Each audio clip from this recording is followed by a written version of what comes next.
Afinal, por que a gente deveria prestar atenção para aquilo que está acontecendo no Chile?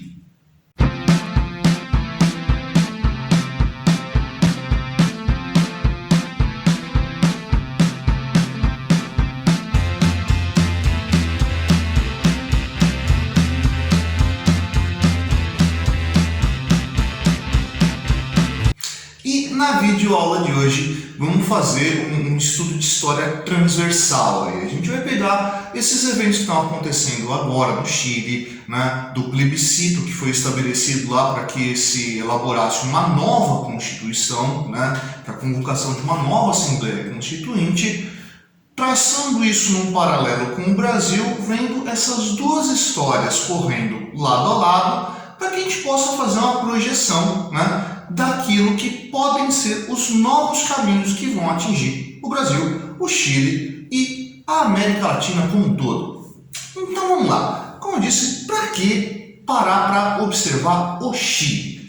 Vamos vendo aí o que o Chile e o Brasil têm em comum, além de serem dois países da América Latina. Chile e Brasil, durante ali a segunda metade do século XX, vão passar por processos ditatoriais de mesmo signo, né? Então, eu tenho inclusive vídeo no canal, vou deixar aí na descrição do vídeo, né, que explica qual que é a relação das ditaduras militares que vão aparecer dentro da América Latina com o ambiente de Guerra Fria, né? Então, assim, naquele momento da Guerra Fria existia toda uma tensão da oposição ao capitalismo, ao socialismo, existia um medo vindo do lado dos Estados Unidos de uma propagação do socialismo dentro da América, principalmente depois da Revolução Cubana. Então, vai começar a se estimular a criação de regimes ditatoriais para impedir o avanço do movimento socialista. Hoje a gente sabe que essa ideia é infundada, né, que dificilmente ocorreriam um conjunto de revoluções socialistas, mas isso aí eu discuto no outro vídeo, né? Vamos olhar lá para o Chile. Então, Chile e Brasil vão passar por regimes ditatoriais, né, de mesmo sinal, né?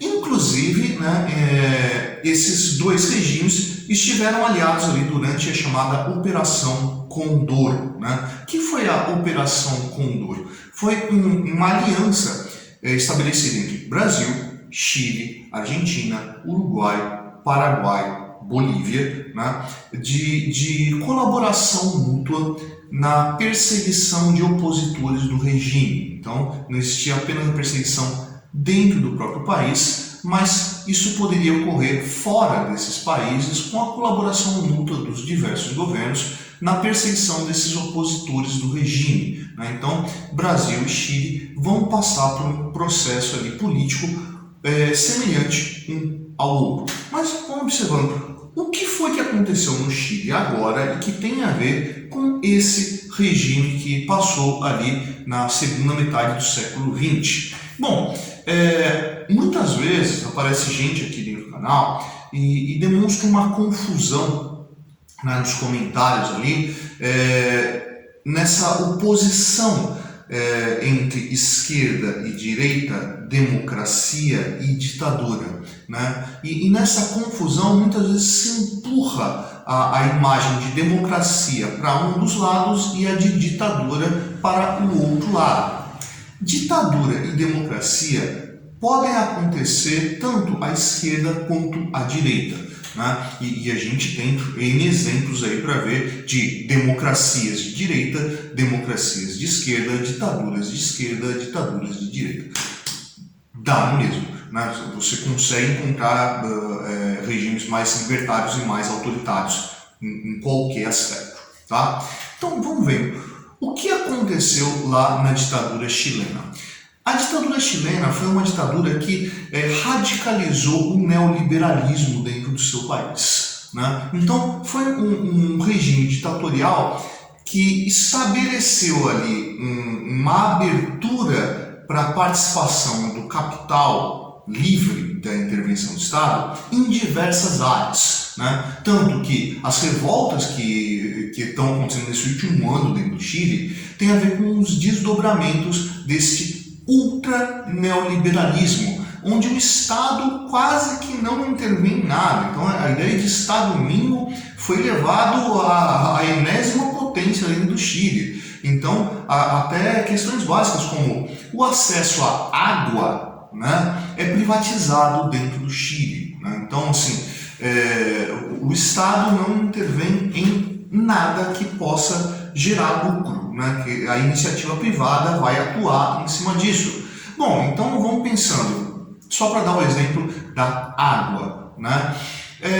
Bom, então a iniciativa privada ela existe para ter lucro, né? Ela não existe para poder gerar um benefício social, tá?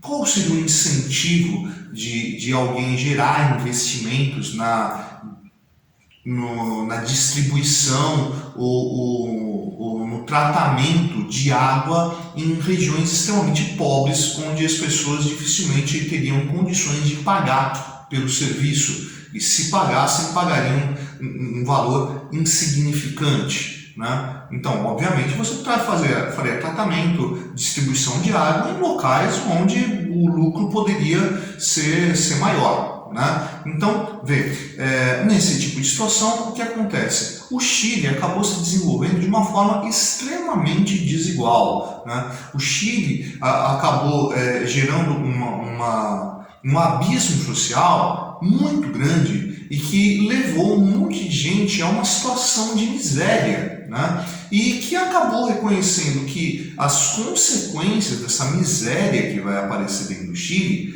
é resultado dessa política ultraliberal e vai gerar uma manifestação ali dentro, né, em repúdio a essa Constituição que vem ainda da época do Pinochet e que permanece até hoje, né, pelo menos até hoje enquanto estamos gravando o vídeo, né, porque foi aprovado a eleição a convocação de uma eleição para uma Assembleia Constituinte que vai mudar essa Constituição do Chile, né? Então, não sei quando você está vendo esse vídeo aqui, talvez agora que você está vendo já a Constituição já esteja pronta em funcionamento, né? Mas, essa Constituição que vem da época do Pinochet ainda, não cria o que a gente chama de estado de bem-estar social, né? Ou seja, toda a ação do Estado que vai garantir à população o mínimo do essencial para que a população tenha um bem-estar social, ou seja,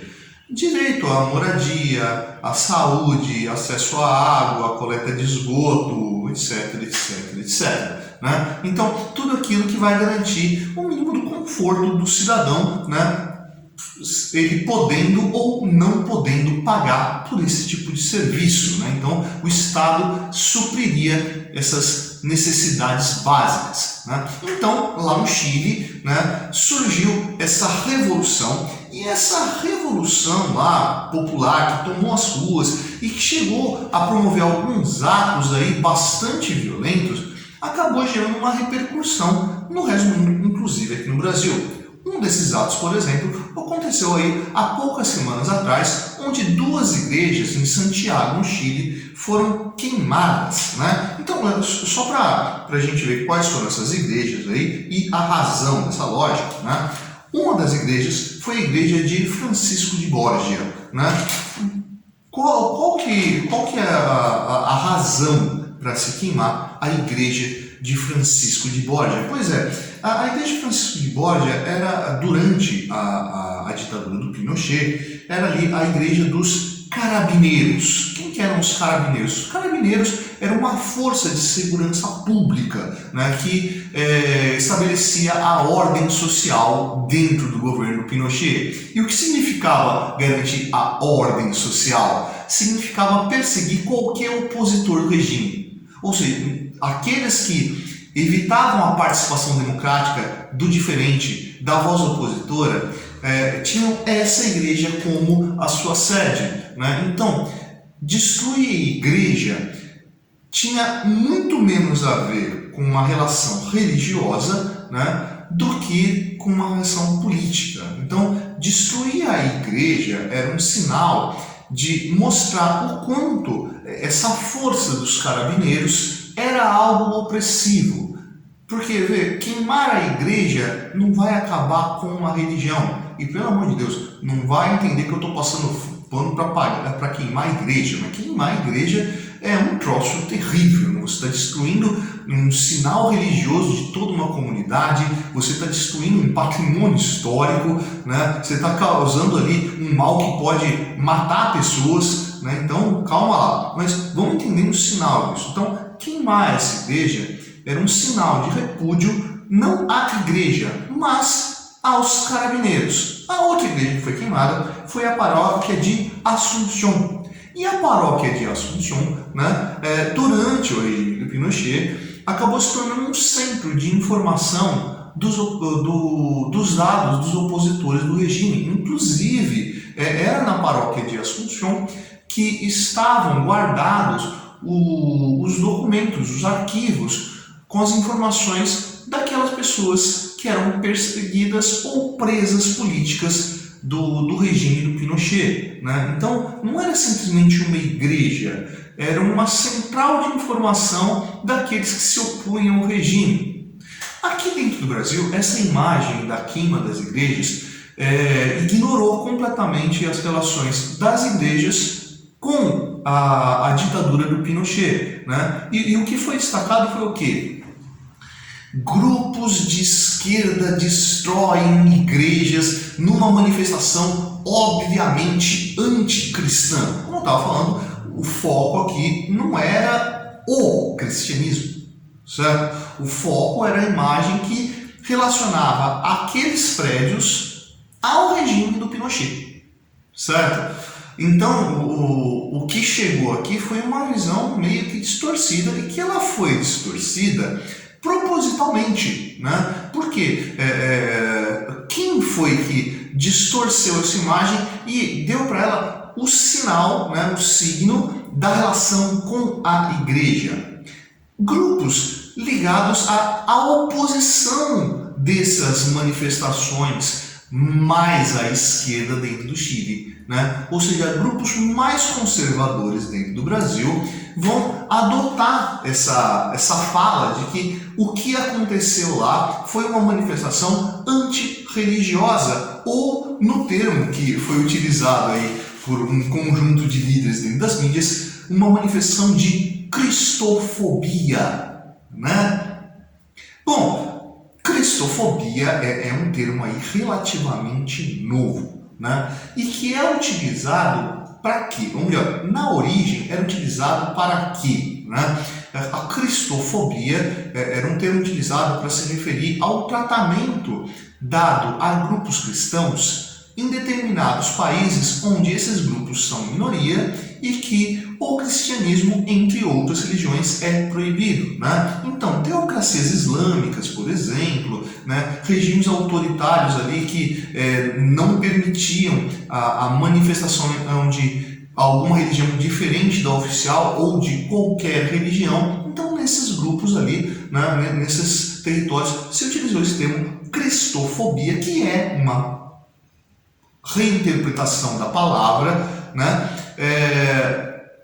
para outros termos tipo homofobia, né, xenofobia, entre outros, né, para aplicar a essa relação.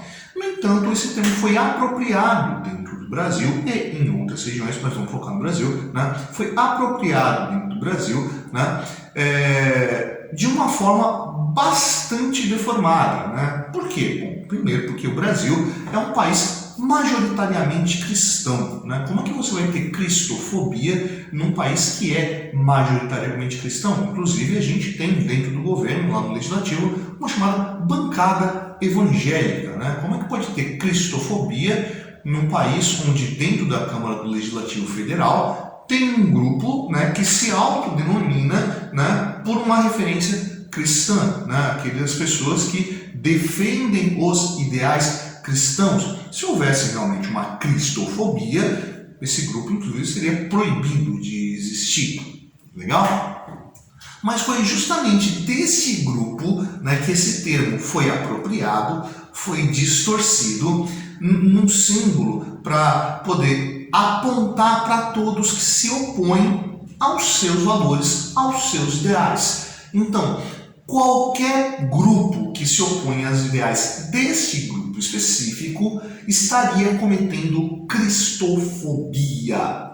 Vê que esse termo vai acabar sendo utilizado para combater tanto ideais que são religiosos, né, como, por exemplo, né, uma das primeiras vezes que esse termo foi utilizado dentro do Brasil foi para combater a parada LGBTQIA+, né, com a ideia de que a parada seria uma manifestação cristofóbica.